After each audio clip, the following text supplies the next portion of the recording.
Bulletin में सबसे पहले खबर है पेट्रोलियम मसनूआत की कीमतों में इजाफे की। पेट्रोल की फी लीटर कीमत में 12 रुपए 3 पैसे का इजाफा हो गया है। डीजल की फी लीटर कीमत 9 रुपए 53 पैसे बढ़ गई है। वजारत खजाना ने कीमतों में इजाफे का नोटिफिकेशन भी जारी कर दिया है।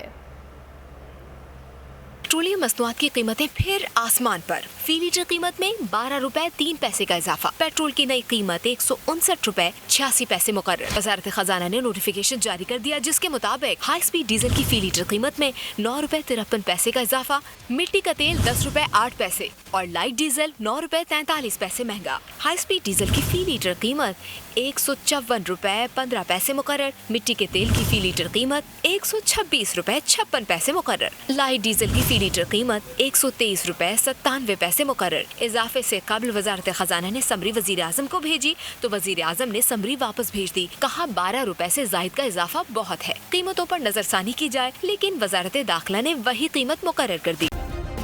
सब्सक्राइब करें और बेल दबाएं ताकि कोई खबर रह न जाए।